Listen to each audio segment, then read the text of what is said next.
Coming up, there is a wild new plan for playoff expansion. We'll tell you about that and talk about all of the crazy NFL draft rumors ahead of tomorrow's first round. It is all on the way next, right here on SEC Country Live.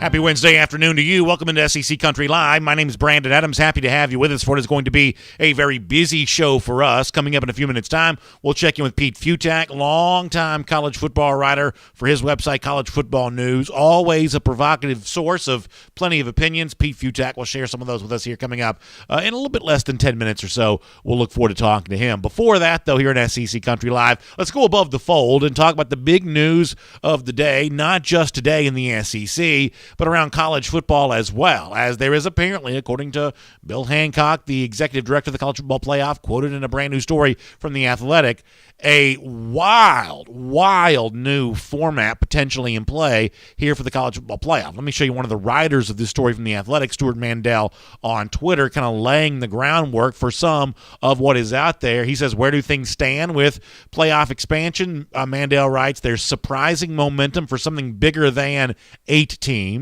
He says there's concern about how the, quote, boredom from the same teams every year and lack of interest in bowls, with a key meeting expected to come up on this in the month of June. So I think the big takeaway here is we should not be surprised about playoff expansion. Going back to the end of last week when the College Football Playoff Committee itself floated the idea of that. I think what is surprising here, or maybe potentially surprising here to some, is the fact that it's being floated as beyond just 8 teams, the possibility in the Athletic story, and Hancock himself has talked about this, of 10, 12, or as many as 16 teams in the college football playoff. Now, let me tell you what I think is going on here, and obviously we'll have time for both your comments on this on Facebook and YouTube on the idea of playoff expansion. I believe what you're seeing the groundwork laid for, and the story at The Athletic was by Stuart Mandel and Andy Staples, and a lot of their national people were kind of contributing in on this. I believe this is fairly similar to what you see a lot in the world of sports from time to time when one really big idea gets floated, but what people really want is something slightly smaller than that. Do you remember when the NBA kind of brought back the idea of some college eligibility before you had to play in the NBA? For a while, you could go straight from high school to the NBA. They wanted to do away with that, and what did they initially float?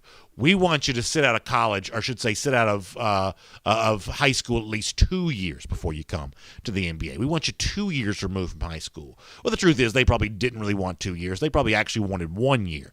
But they started with the idea of 2 years as a negotiating position, and lo and behold, they landed on the 1 year, which is exactly what they kind of wanted. You've seen the same thing kind of happen in the NFL, where at one point in time the league's owners were saying, we want schedule expansion. We want more than 16 games. We actually want 18 games. Now, the truth is they probably didn't want 18 games because they probably knew they couldn't get that from the Players Association. So you float the idea of 18 so that you hopefully land on the additional game, which we now have, the 17th game coming up here. That's just kind of the negotiating position we see take place in sports a lot. We say we want one thing, we'll really be satisfied with another, and ultimately we end up landing on the thing that we were always going to be satisfied with, but we didn't want to quite admit. If I had to suggest, I think the same thing is going on here when it comes to the college football playoff. The committee says, the executive director says, hey, we want 16 teams in the playoff. But the truth is that kind of playoff expansion might be a little bit of a hard sell. 10 or 12 teams in the playoff, to a degree, might also be a little hard sell there as well. But if you start off saying, no, we're very serious with the idea of expanding the playoffs by this many teams, all of a sudden, to so many people who may be skeptical about the idea of any playoff expansion, all of a sudden the idea of getting to 8 now seems a lot easier when the starting point of that discussion is 10, 12, or even, as you probably heard it said or maybe read in the story in The Athletic, the potential of 16 teams. Because believe it or not, there is a fairly sizable pushback on the idea of too much playoff expansion, or maybe even in some respects playoff expansion at all. You know, Alabama coach Nick Saban was recently on the Paul Feinbaum show, and when he was asked about, hey, There's all this talk out there coming from the committee itself about expanding the playoff. And by the way, for those of you who maybe haven't followed this story as closely as others have, the one thing you should understand is the door is seemingly open on the base of this recent chatter to actually expand the playoff before the current CFP television contract runs out. So this is one of those things that not only could happen, but could happen sooner rather than later. That's how, I guess, expansive the appetite is for this right now. But you can count Alabama coach Nick Saban, as told on the Paul Feinbaum show the other day, as someone who's at the very least skeptical of this, if not outright against it. Here's some of what Nick had to say.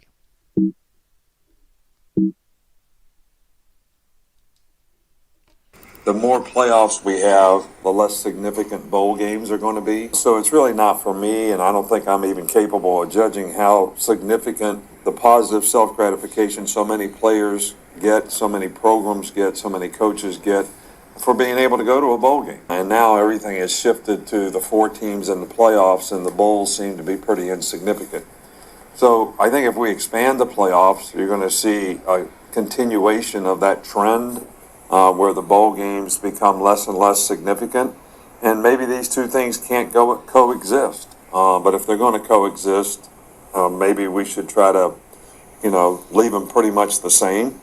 So you hear Nick Saban right there saying it.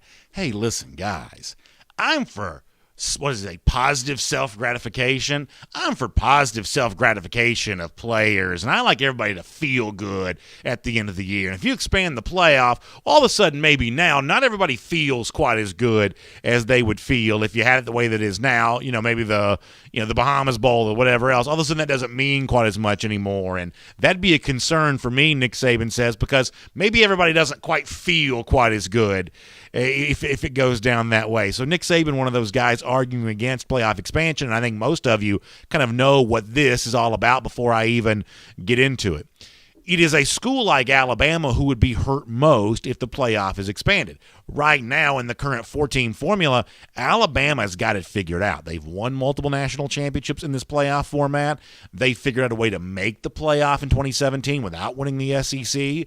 The big brand that Alabama has established has really worked for them in the college football playoff. And more teams in the playoff would simply make it more difficult for Alabama to win a national championship, which, by the way, ought to be reason enough for those of you who are not Alabama fans, even for those of you who obviously watching this show root for their SEC schools. The fact that Nick Saban is against it ought to be enough for the rest of you to be for it, because Saban, in so many words, saying without saying that by leveling the playing field, by adding at least another layer of games into this, all of a sudden these teams who kind of sort of find their way to the championship game every year, every other year, all of a sudden that's going to be not quite so easy to do. In fact, if you really want to know how against all of this Nick Saban is, on this same interview with Paul Feinbaum the other day, he went into even more detail about why playoff expansion isn't quite for him. Here's more from Saban. I know there's a lot of interest in the playoff, but the other thing that I would be concerned about is, how many games should we really play? I mean, the SEC championship game, to me, if you look at all the years we played in, most of those games were playoff games. We were playing somebody in the top 5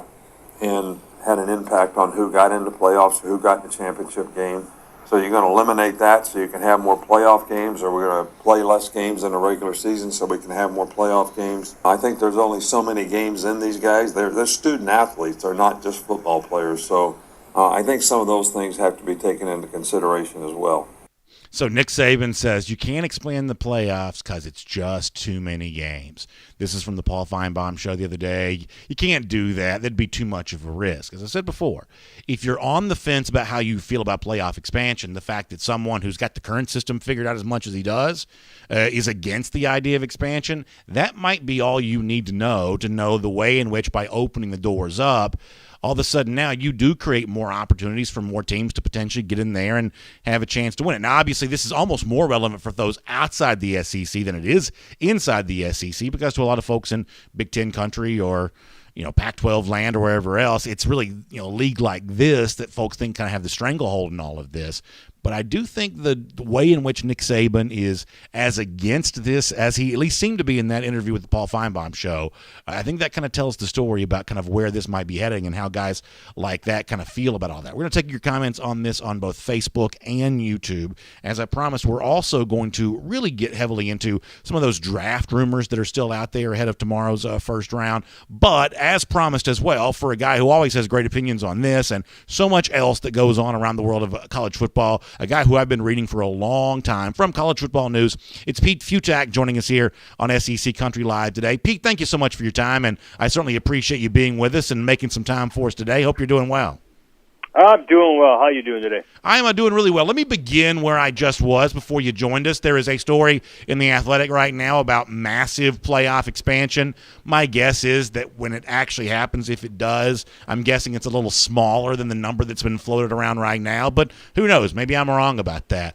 Overall, how do you feel in general about the idea that the 14 playoff, as we've known it since 2014, is maybe on its way out sooner rather than later? It's got to happen. For the problem with the playoff system, the good about the playoff system is it's actually kind of the best one going because there's no such thing as a cheap college football playoff national championship. You can't gimmick or luck or fluke your way into a national championship. We just came off the NCAA tournament where you can finish fifth in your conference, get hot for a couple games, and then you're in the Final Four. And other teams who had great regular seasons had one bad, weird day, and then they're done. It just isn't quite right, and it makes the regular season completely meaningless. You don't have to watch an NBA or NHL game, and you really don't have to watch baseball until October if you don't really want to, Sure. Because the games just don't matter. All that matters is the playoffs are so big. It's why the NFL is so huge because now you have 17 games, so there's so few of them. If you had 162 games, the NFL wouldn't be quite as big. So it's because that every week grind that makes the college football playoffs matter. The problem though is it's based on a system of judges, and they think that they got it right usually, and they're guessing. It's their opinions, but it also means you can't play your way into it necessarily. Yeah. So it's just not obviously it can if you go undefeated in one of the Power 5 conferences, you're pretty much guaranteed it. But you can't really play your way into it, especially as we're sitting here talking on April 28th or whatever it is. We already know that roughly 75 teams are eliminated before the season starts. There's nothing that anybody can do in the MAC to have a shot at the national championship. And so it's not that they necessarily deserve it or should, but you want to at least know that your system has a way that you can start a season and have at least an opportunity at winning the national championship. And in that way, they're going to have to figure out how to be a little more inclusive to more teams. So I believe if you're talking expansion, 6 is too few, but double digits, 10 or more, to me feels like too much. To me, 8 really does feel like the perfect number. I prefer 8 to 4, and I prefer 8 to any of the other scenarios that could be tossed around in the hopes that you would make some room for some of those at-large teams. My audience cares about the SEC. I think the SEC has had multiple years where it was deserving of more than one playoff team. Opening the door for that, I think, makes the eventual semifinal games potentially more competitive. What do you think the perfect number is? 6, the only thing that's good about that is you actually reward the 1 and 2 seeds. Because one of the major problems right now is there's no point in being a 1 seed, and a 2 seed really doesn't matter at all. What was the line every year? Whenever it was Clemson or Alabama, I think it was Dabo Sweeney's line. It says, "Yeah, great, we're the number 1 seed, and we get Alabama." Okay, there's just nothing to that. So, you got to be able to have something there. So 6 actually kind of works because then you're only adding 1 game. Because remember how this all came about. Remember also the college football playoff people are bowl people. Right. They want the bowl thing to stay in place. Right. And so the only reason we got a playoff is they added 1 extra game, and it became the BCS championship. And then all they did was tweak kind of the name, and they changed the system just a little bit to make some of the bigger bowls part of the playoff system and part of the infrastructure. And so they didn't change the bowl system. They just sort of reframed it, and then they were able to make a college football playoff. So realistically, if they're going to do this, they're going to do it so there's just not a lot of heavy lifting because you don't want a whole big wholesale change for at least some of these coaches. So if you were to add one extra game for a couple of these teams, and you give one game between seeds 3 through 6, and then the two winners go off to play in the college football playoff as normal. Now you're just adding one extra thing, and that's not too big of a lift. But to me, the best way to do this is 8. All the Power 5 conference champs. So you know that going into conference championship weekend, if you win, you're in, and that even adds even more fun and importance to the regular season. You had the top group of 5 conference champions, so you at least have a shot if you're a Cincinnati or a UCF or a Boise State, at least having your chance. And then the 2 wild cards for there in case there's a massive upset or something weird happens in the conference champions, and you have a superstar team that can get in. At least that, then you're representative. And then, as we're seeing now, we have the FCS playoffs. They're going off just fine. This week they're the quarterfinals. All you do is the week after conference championship games, you have 1 through 8 all play on the home field of the higher seeded teams, and then you go ahead and have the college football playoff as normal. You get about 2.5 to 3 weeks of resting time to prepare, and you're not adding too much extra to the mix. Let me see if I can squeeze in a couple topics before we let you go. Obviously, you've been very generous with your time here today. So as you shift gears to the NFL draft tomorrow night, Pete, the best I can tell, this is what seems to be the central theme of all the conversations that everybody in the kind of the pro football world, the college football world's kind of had over the last few weeks. How much of what you saw during a pandemic-influenced season really matters, whether it's Jamar Chase in comparison to Devontae Smith or Justin Fields, who played really well for a couple of years, compares to a guy like Mac Jones, who played amazing in a year in which there are no fans in the stands. And so I guess I'll kind of pose the same thing for you of, how are you making these evaluations on some guys that we haven't seen play much football in over a year, Trey Lance, example of that, versus some guys that we did see play extraordinarily well, but in a season that was kind of unlike anything we've ever seen before. How does that influence your evaluation of players ahead of the draft starting tomorrow? Yeah, you mentioned the one guy there in the mix that makes the most, Jamar Chase, and it's really more about the guys who opted out.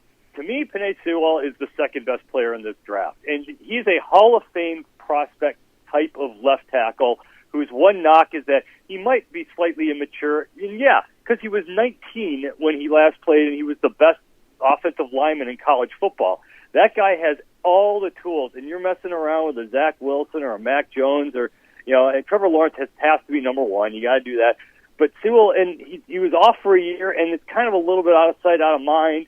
And so there is a little bit lost there. Micah Parsons, he's a top 5 overall player, but again, he was out last year.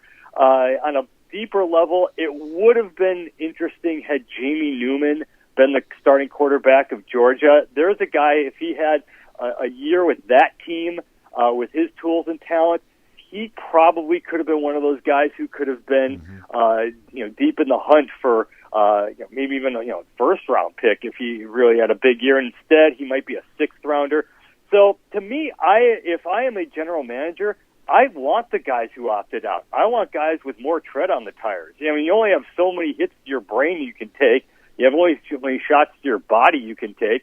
And if I know that this guy's a big-time talent, and I know he's about as healthy as he can possibly be because he didn't play for the last 14 months or so, I actually see that as a plus as opposed to guys who might have more medical concerns. So let me finish with this. Conventional wisdom right now is pretty well stated when it comes to the SEC. Bama's like even money to win the conference at most of the betting houses who've posted odds. FPI, I think, gives Georgia about a 70% chance of winning the SEC East. How much of a case could you make for something other than Bama, Georgia in the SEC championship come December? Massive, because if you think about it, this year of all years is going to be stranger because of the super senior year. Because you have this one weird year where seniors were able to come back, because who wants to go in the real world if you can play one extra 6th year of college football as eligibility and do that? And so now you've got all these teams with just a ridiculous amount of starters return. I mean, team after team after team has 21 starters back. Or look at a team like Ole Miss who gets just about everybody returning. And right down the line, Mississippi State's going to be better. Ole Miss is going to be better. All these teams are going to be better. It doesn't mean they're going to win the conference. it means, though, that they can rise up on the right day and be pretty good. And for a team like Alabama, of course, Alabama is, the best in the conference coming into the season. But you don't get better, even though they had an epic team last year despite losing all the talent from the year before. You just lost a Heisman-winning wide receiver. You lost a receiver who's actually better than the Heisman-winning wide receiver. You lost a quarterback who had the most efficient season in the history of college football. You lost the best running back in college football. And I know it's Bama. I know you replace those guys and move on. But it's not that easy. LSU's going to be better. Texas A&M's still good. So just right on down the line, you're going to have all these chances to get Alabama or get Georgia on the right day, and that's just going to make it that much more interesting. Pete, always a fun conversation. I've read collegefootballnews.com for a long time. For people who want to find more of the work that you're doing there, covering the sport not just in season but really all year long, how can folks reach out to you and find you online? Just collegefootballnews.com. We're all draft all the time for the next 72 hours or so, and then then we go right into the off-season mode where it's previewing every team from there on. Well, it's a ton of fun, Pete. Appreciate your time. I'll look forward to speaking to you soon. Anytime. You have a good one. Great stuff there. Pete Fiutak from College Football News here on SEC Country Live here today. So let me give you an idea for those of you who are just joining us what we've been doing. We'll take some of your comments, kind of reset everything here. We start the show with big news coming from The Athletic that college football may be looking at massive playoff expansion, possibly double-digit teams, 10, 12, maybe even as much as 16 coming in the very near future. And as we kind of were hinted at last week by the committee itself, this may happen sooner rather than later. And we're talking about our ideas for what playoff expansion, what makes sense, how much is too much, how much is too little. And so interesting conversations about all of that. So before I kind of move on, and I've got a really interesting clip I'm going to play for you in just a moment from former Florida tight end Kyle Pitts about his outlook, not just for himself, but the rest of the top end of the NFL draft, first round, which begins tomorrow. Before I do that, let me just kind of hit the pause button here for a moment, take a few of your comments on the idea of playoff expansion and everything else that's going on, and we'll kind of dive into this more after that here on SEC Country Live here today. By the way, Richard Goff checking in to say that he thinks that, to go back to the question we talked to Pete Fiutak about a moment ago, he says watch out for Emory Jones in Florida, maybe looking to repeat as SEC East winner. So Richard weighs in on that here today. Randall Bowman checking in with a debate here, kind of going back and forth with some folks. Billy Way Cardwell says the only reason they go to college is to try and get in the NFL. Most of them don't. So I don't know that's quite so true. I mean, I think the one thing that you've seen, listen, I've been to these college football playoff games. I've attended them. I've seen teams the week leading up to a game like this, and I can promise you that in a moment like that, listen, NFL futures obviously are what they are, and taking care of you and yours for a long time to come is a big part of this. But there is something to be said for, the competitor enjoying the moment, the young man taking time to appreciate something that he gets to enjoy that a lot of other people will never get a chance to do. So when it comes to the college football playoff, I can promise you there are still plenty of college football players who love the idea of being a part of that. Mike Morton likes the idea of 6 teams and let 1 and 2 have a bye in the first round. I think the problem with that, though, is it comes to, in my mind, a little too easy to say, all right, well, it's just going to be the 5 Power 5 conference champions, and we'll throw in maybe a group of 5 to go along with that. I'm not in favor of rubber stamping a group of 5 team into the college football playoff, but you may have to do that to get the votes needed for expansion. There is a political element to this. But if you do that, all of a sudden now I think that you've actually rendered some of the games a little less interesting. As it stands right now, many of us on that championship Saturday to begin December are watching the Big 12 game, and we're comparing that to what we saw the night before in the Pac-12 game. And sometimes we're looking at 3 teams for 1 spot, which makes those championship games actually more interesting. Whereas if it's a 6-team playoff, all of a sudden you're not doing as much cross-conference comparison, and I think you might just make it way easier for the committee to essentially ignore the at-large teams. That just seems to be most years what the committee wants to do. Unless an at-large team is a bigger brand than the conference champion, then they're a little bit more interested in that. But when it comes to ruffling feathers and impacting the brands of the individual conferences who get left out of the college football playoff, the committee is fairly hesitant, it would seem at times, to reward what I think is sometimes the 4 best teams when it comes to those at-large teams. Think about A&M last year in the SEC, Georgia in 2018, what Alabama was able to do in 2017. Think about that second SEC team making the at-large. That's one of the reasons why I like the 8-team playoff, because now you're giving a second, and in some years maybe even a third SEC team a chance to be a part of this conversation, which will make, once you put the 8 best teams in the playoff, that at least include some of those at-large teams, all of a sudden now you give those guys a chance to win their quarterfinal game. And now for the people who are tired of too many blowouts in the semifinals, we've had way too many of those, by putting extra at-large teams. And it's not always going to be an SEC team. You are in some years going to have a second Big Ten team that could be deserving of this. We saw that in the Big Ten, I guess, going back to what? Was it 2015 or 2016 when Ohio State made it as the not conference champion? Penn State could have, very well been in as a conference champion. In some years, you'll have more than one Big Ten team who's worthy of consideration in all of this. Although, let's face it, most years it's going to be the SEC for whom this is really relevant. Stephen A. Miller says anything past 8 teams would lead to a player revolt. What NFL caliber player wants to play 2 extra games for free? I would suggest that still plenty want to play when it comes to that. I mean, there is still an element of love of the game here, and I don't think I'm being, Pollyanna-ish by saying that. I mean, if what you're describing is true, then why play college football at all? Tony Giddens says 8's a great number. Let's try it. Jimmy Williams referencing Alabama haters in the comment section. Daniel Howard says the 4-team format's turned out to be garbage. It's pushed us to the least parity in Power 5 since like the 1970s. That's an interesting take, Daniel. It is for sure. Robert in Mo says 4 is all you need. Teams 1, 2, and 3 can beat any 5 or 6 seed. Robert, I don't believe that's quite as cut and dry and true as you think it is, especially on the basis. Now, you may say that based on the 4 that get picked right now, because I think in a lot of these years, there's a fairly sensible argument to be made that the committee itself is simply not choosing the 4 best teams. It's choosing what they may view as the 4 most deserving, which usually means a team with a pretty record, 0 or 1 in the loss column, conference champion, something like that. But if you give some of these second best SEC teams in a lot of these years a chance to be a part of that discussion, I think you see plenty of instances when the 5th or 6th best team in the country could absolutely give team 1, 2, or 3 a run for its money, especially when 1, 2, or 3 is a Notre Dame team that's not playing that same kind of schedule week in and week out, or a Clemson team that's kind of, tiptoeing through the ACC schedule. Gerald Markham, good to have you with us here today. Brandon Tucker also weighing in on some Nick Saban haters. So a lot of folks kind of weighing in, having a good time and all of that. We got a lot more comments we can get to, and we'll take those over the course of our time here together right now. For now, here on SEC Country Live, let me move on to the other big topic that's going on right now, and that is what is going to happen starting in the first round of the NFL Draft tomorrow night. One of the biggest former SEC names that's a part of the conversation in any form or fashion is the former Florida tight end Kyle Pitts.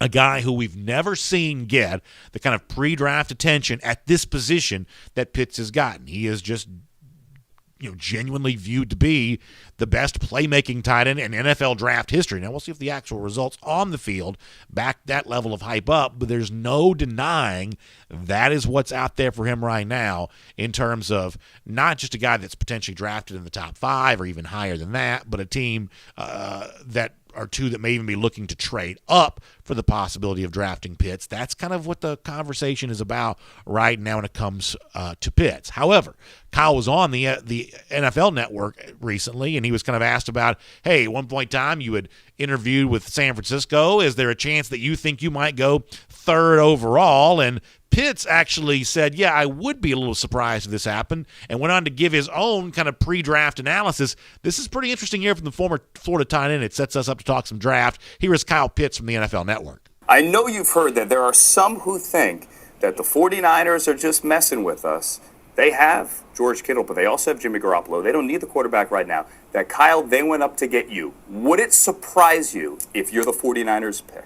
Yeah, it was definitely surprising because it's a lot of great quarterbacks in the draft, and I think the first 4 picks will be quarterbacks. But if I do get the chance to be drafted at 3rd, I don't even know. That'll be really exciting. I don't know what'll happen. I just think my heart just fall out my chest. So pretty interesting there from Kyle Pitts that he says, no, I think I've got 4 quarterbacks going 1 through 4 to start this draft. Now, we know Trevor Lawrence is going to go number 1 overall. We certainly have plenty of reason to believe that Zach Wilson is going to go number 2 overall. There's plenty of chatter about San Francisco taking that quarterback 3rd overall. I guess now you're left to wonder, Bama fans tuning in to wonder, well, is that where Mac Jones lands? It is certainly conventional wisdom that that Jones would be best served by being in an offense like the one that Kyle Shanahan uses there at San Francisco. I guess it does remain to be seen whether or not Shanahan thinks he's best served by utilizing the skills that Mac Jones brings to the table. You also hear Trey Lance in that discussion, and then you get to Atlanta at 4, which is the team I think you most commonly see associated with taking Pitts there in that spot, but Atlanta could potentially need a quarterback of the future there as well, and you start to wonder, well, is that the Jones or Lance, the name that San Francisco doesn't take? Is that a landing spot for former Atlantan, a guy who grew up in this area, Justin Fields, who obviously ended up playing at Ohio State there? Interesting to hear Pitts use those words. Some people may wonder, was that some sort of inside information that Pitts has on the basis of some of the interviews that he's done? I would guess that's probably not the case. I would guess that's just him doing what we all do this time of year, which is speculating and all this kind of stuff. But kind of interesting to see. I mean, look, here's the one take that I've expressed in all of this. I don't have a huge problem, obviously, Trevor Lawrence going number 1 overall. I mean, the career kind of speaks for itself. If you've got the number 1 overall pick, in some cases, you're almost in like golden handcuffs. You almost have to make the most conventional pick you can possibly make, and obviously that's what Lawrence kind of provides. I sort of get where it's coming from Zach Wilson, who did have a great year from BYU, seemed to shine on his pro day there as well. I kind of get that for him. The one guy I think has been unfairly maligned in this pre-draft process has been Justin Fields, because Fields has done it for multiple years.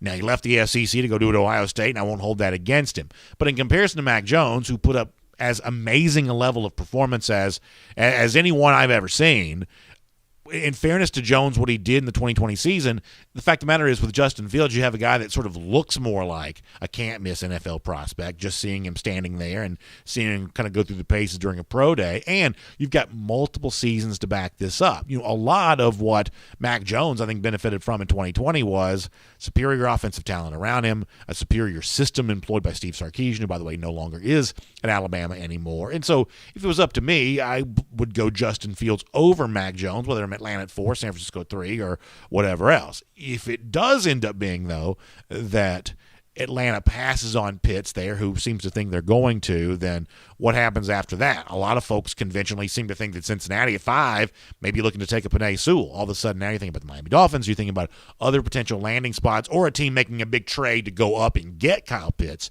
in a situation like that. All of that is kind of interesting. The other point I'll make here about this pre-draft conversation, then we'll kind of move on and talk about a pretty odd story coming out of Oxford, Mississippi, is when you see the way in which Jalen Waddle, the former Alabama wide receiver, who obviously lost most of his final season there in Tuscaloosa because of an injury, when you see the way in which Waddle is now seeming to fly up these draft boards, earning comparisons to Tyreek Hill and everything else that's gone on, I think it only helps to magnify the amazing, amazing year that Devontae Smith had last season.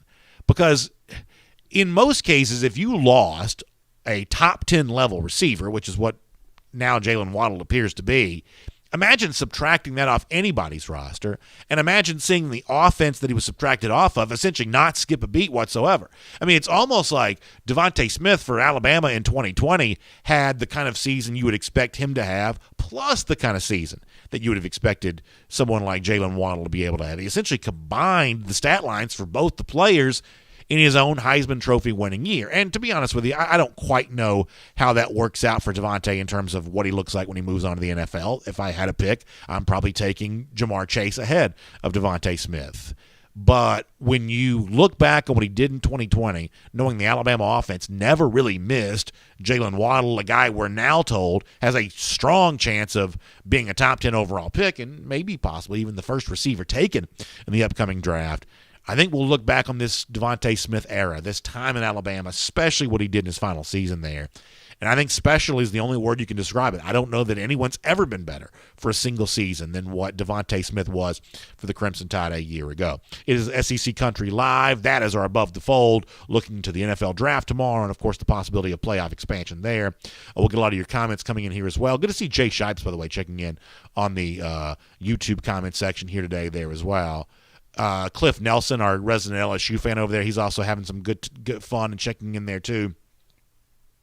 Dustin Harper, once again, kind of going back to the idea of expanding the playoffs, saying it's not going to be good for the sport. Expanding isn't going to keep the same teams out. It's going to be something that devalues the regular season. I don't know about that, Dustin. I mean, I do think there's a way to expand the playoff in a way that actually enhances the regular season, because all of a sudden now, I mean, think about what happened for Texas A&M a year ago, as a for instance. On their way to a one-loss season, and yet late in the year, you didn't have a lot of attention being paid to some of those games, because I think a lot of folks thought, well, they may be in the top 5, top 6 at the end of the season, but their chance of cracking the top 4 weren't very good. So if you expand to an 8-team playoff, all of a sudden now you've made those Texas A&M games near the end of the season, you've made them more interesting. Or maybe even the same thing for a Georgia, who was on the outside looking in to maybe win the SEC East. But if you win games there late in the year, remember Kirk Herbstreit went on ESPN television in December saying, you don't want to play Georgia right now. He said, you don't want to play Oklahoma right now. Those were teams whose end of season, regular season games in an 8-team playoff world that could have been made more interesting there. Cliff Nelson says that he thinks that 6 is the perfect number for the college football playoff, with the 1 and 2 teams getting the bye. It's kind of the old school NFL playoff model, where those two, the top 2 seeds get those byes into the division weekend. So he's kind of making that. He says that way to make the regular season still matter. I guess, and listen, I am very respectful of the idea that whatever we do, we need to make sure the regular season does still matter. I guess I'm not quite as convinced that the expansion of the playoff is going to hurt the regular season. Gregory Phillips likes the idea of 14 teams in the playoff. Boy, that's a lot of teams. Donald Evans likes 8. He says the the small conference teams don't like it and they need to join the big boy leagues. Yeah, that's the thing. There is a huge disconnect between the amount of time the media spends talking about group of 5 programs, UCF or Coastal Carolina, teams like that, and how much the average fan talks about them. You go watch a game at a bar on a Saturday, or you go to a tailgate outside of a stadium. The average fan is just not talking about these group of 5 teams, but the media talks about them all the time. It's a huge disconnect. One of the problems that college football has right now is the gigantic chasm of disconnect that exists between the average college football fan and the college football writer who kind of lives up in an ivory tower and only briefly deigns to come out and mix with the common man. That's a huge problem for the sport right now, and that's an example of that. There's just way too much talk about how do we take care of the group of 5 when the average fan doesn't care about that, because the average group of 5 school doesn't really have many fans to speak of, and that is just a fact. Eric Richardson says, get rid of divisions and championship games. Each team plays 8 conference games and 2 non-conference games.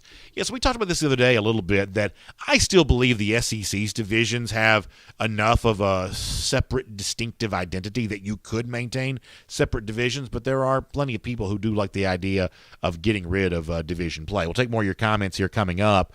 Let me move on for now, though, to our APB, our All Points Bulletin, as we check in on some of the key spots around the SEC and some of the big news happening in those spots, starting here in Oxford, Mississippi, where we just have something pretty strange going on. Ole Miss, just a couple days removed from the Grove Bowl on Saturday, the Ole Miss spring game, Ole Miss coach Lane Kiffin has moved on from his offensive line coach, Randy Clements. And this is one of those things that really caught my eye and hasn't gotten maybe as much attention maybe regionally or nationally as I think it probably should. Lane Kiffin has delivered a response to all this. His statement about what went down here, not too revealing. The Rebel Walk sharing this on Twitter. Kiffin saying that after meeting with Coach Clements, it was determined that this is in the best interest of both sides to part ways. We're grateful to Coach for the job he did for our team over the last year, and we wish him and his family the very best moving forward. Now, listen, if you're like me, when you hear a story like this, the first thing you kind of think of is, oh my gosh, what happened? There must be some sort of scandal behind the scenes. I mean, I've been trying to follow this in the local media there in Oxford over the last couple of days. I am yet to see anyone who's got any kind of sources within inside the Ole Miss program suggest that there's anything like this going on whatsoever. That there's almost no person who believes there's some sort of off the field incident that caused this, and it doesn't seem to be recruiting related. Just simply on the basis of the fact that Ole Miss isn't recruiting that many highly rated offensive linemen right now. It would seem weird to cheat to sign the guys that they have signed. So you kind of eliminate that from the conversation there as well. And then there's also the kind of chatter coming out of Ole Miss right now that the firing of Clements is going to be a problem for Jeff Lebby, who is the Ole Miss offensive coordinator right now, and kind of a name that's kind of thought to be a coach on the rise here. Here's my point in all of this. There is a way in which Kiffin seems to sort of whip everybody into a spell because he goes viral. He has these, provocative tweets. He always finds a way to get a lot of attention, and people have a tendency to just kind of forgive whatever else goes on kind of behind all of that. This to me is another example. If you go to Ole Miss message boards right now, there are plenty of Rebels fans who just sort of shrug this off and say, just do whatever you want to do. They, for now, kind of like Lane Kiffin. But I'm here to tell you, this is not how stable programs are run. And unstable programs don't win very much. And for Lane Kiffin, who kind of always finds a way to be in the news, boy, it doesn't seem like he's actually overseen a lot of stability during his coaching career. Certainly Tennessee fans wouldn't say that, even if they kind of have fond memories of him now. Certainly USC wouldn't say that. Look at the way that Nick Saban treated the final moments of Kiffin's time there as Alabama offensive coordinator.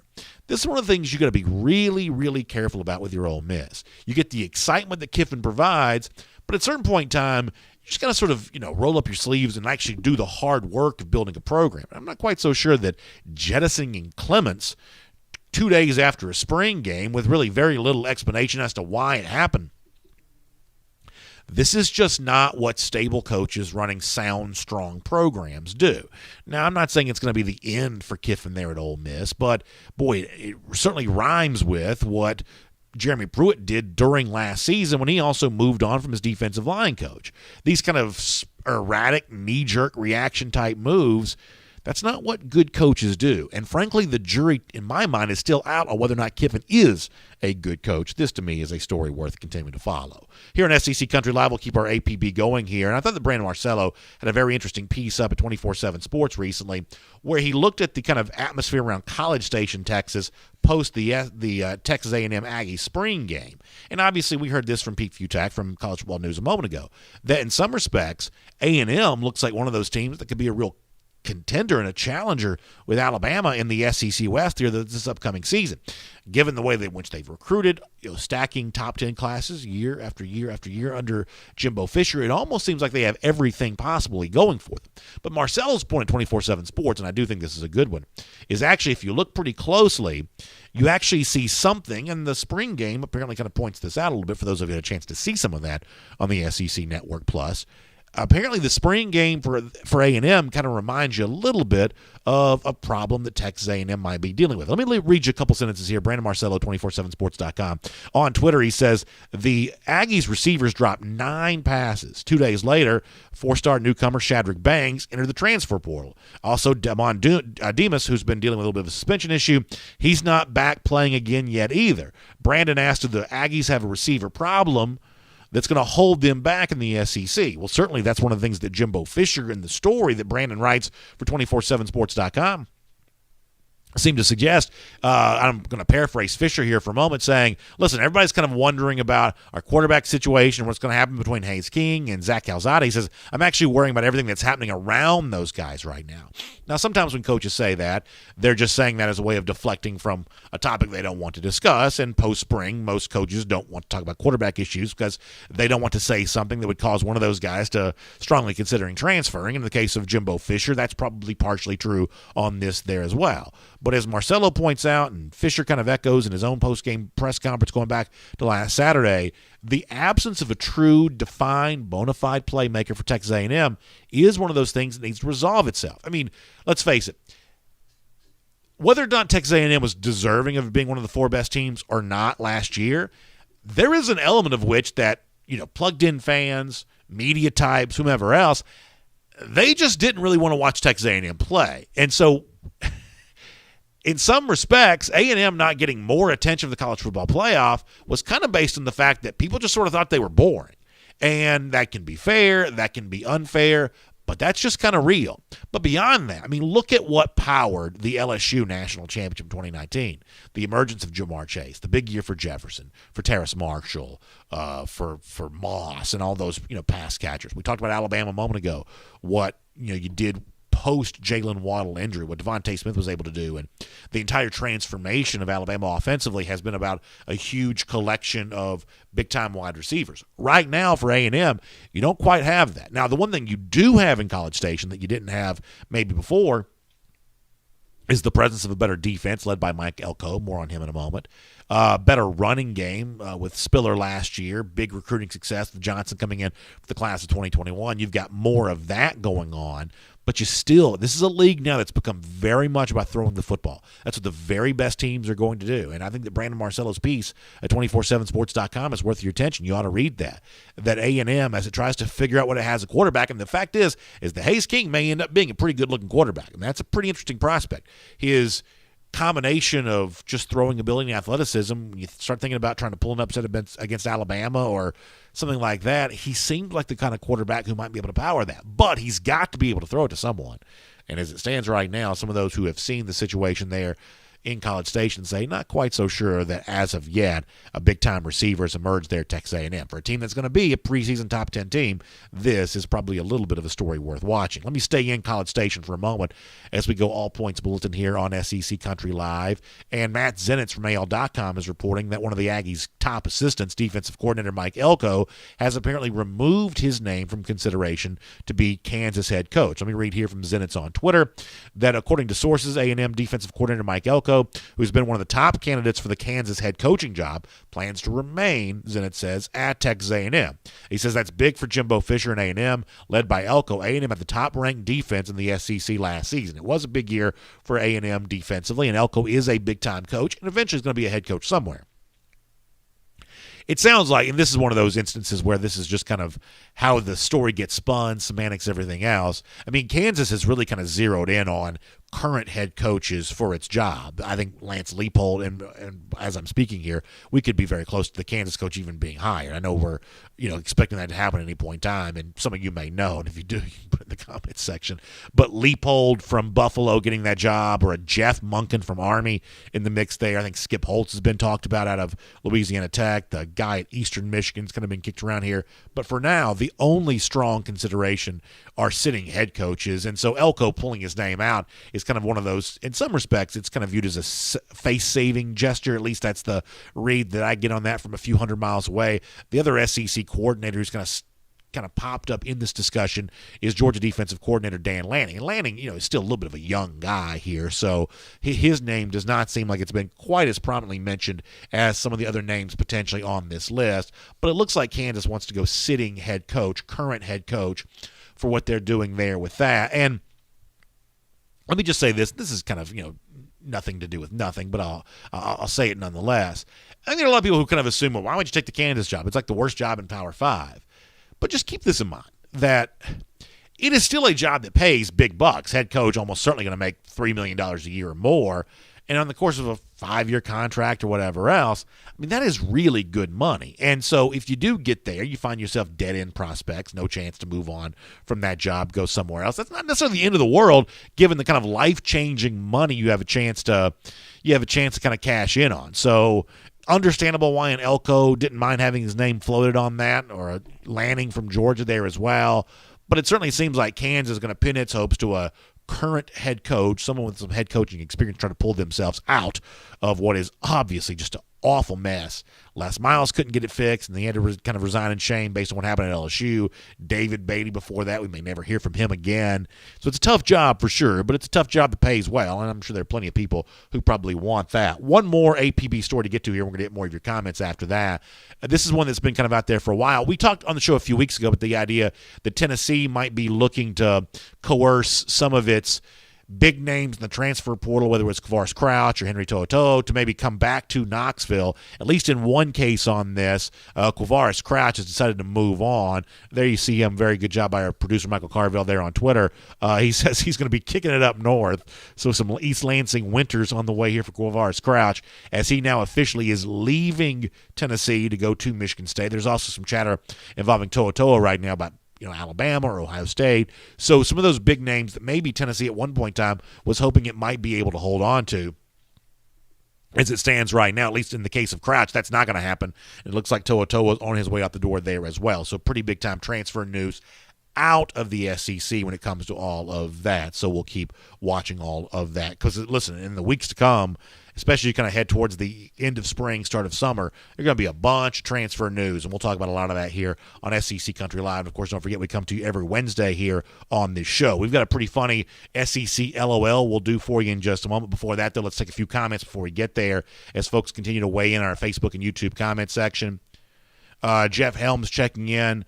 about the SEC championship game. We started the show today by talking about playoff expansion, and a lot of folks still weighing in on that topic. And he says the SEC championship game hurts the SEC because it's a chance to lose, or it's a chance to maybe devalue your playoff positioning ahead of the college football playoff. And Jeff, I don't know if you feel the way that I do, but I understand why what you're saying certainly seems like it could be factually true.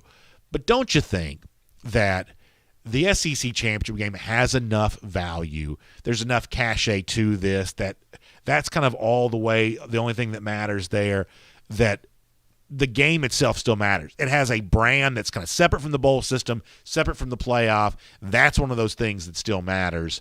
And I hope the SEC championship game is never done away with. I hope the division format stays in place as a way of qualifying for the SEC championship. I just think all that is just really valuable all the way around. Okay, so here's a big step forward.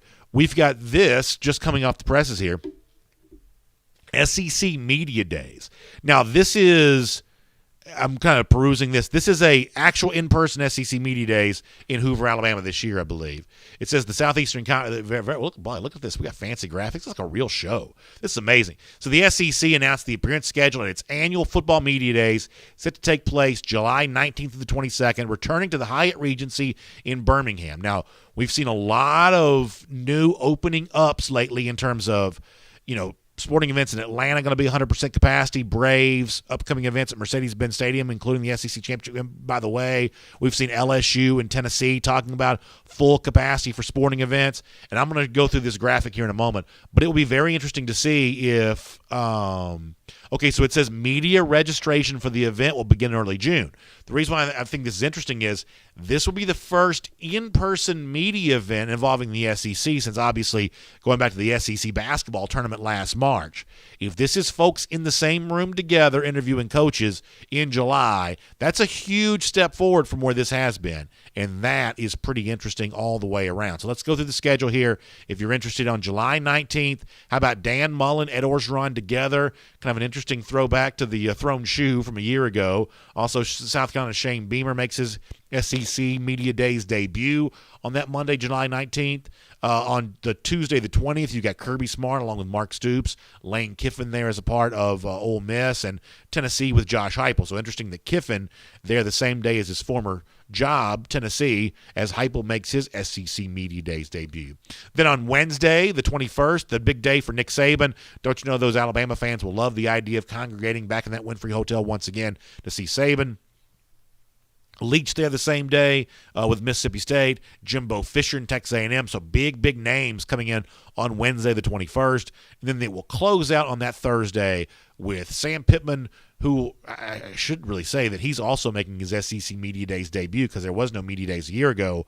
Brian Harsin doing the same thing there for Auburn, and Eli Drinkwitz for Missouri, who has pretty quickly made himself into one of the bigger, funnier personalities in the SEC. So that's pretty big news here today that names and dates are now in place for SEC Media Days, but the idea that this is not going to be a virtual event, at least on the basis of that release there, which admittedly also includes some room to wiggle out of it if need be, but on the basis of that release right there, it sounds like this is planning on being an in-person event.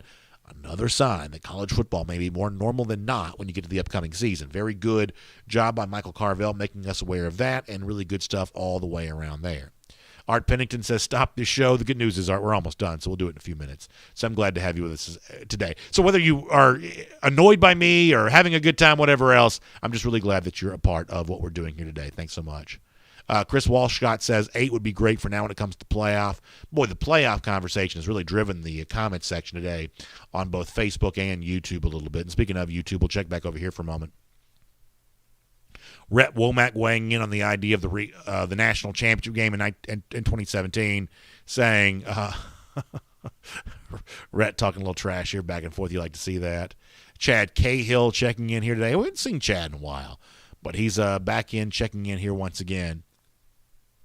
Brett Hickman says, the only thing that I fear is the tinkering people behind the scenes do. Example, Notre Dame. Yeah, I mean, I think the one thing that you never quite get over is college football's ability to kind of ruin a good thing. And so I understand the skepticism that some people would have about, creating a playoff format that seems to make sense given the kinds of people who'd be making the decisions about that. Cliff Payne says expansion actually only helps Bama and better teams get in more often. I don't quite know that I see it that way, Cliff. I mean, Bama's getting in right now about, more than half the time as it is, way more than half the time. So, I mean, Nick Saban's own words off the very top of the program would seem to suggest that he doesn't think he's aided by more teams in the playoff. I think he thinks it's more competition for him in that room there.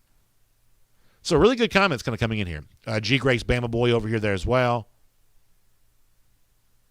Cliff Payne says if you're undefeated and lose the SEC title game, you should get in. And, Cliff, that's kind of one of my things there, too, is that I do want to see more opportunity for non-SEC champions, that second SEC team making it as at large. I want to see more opportunity for that. I absolutely do.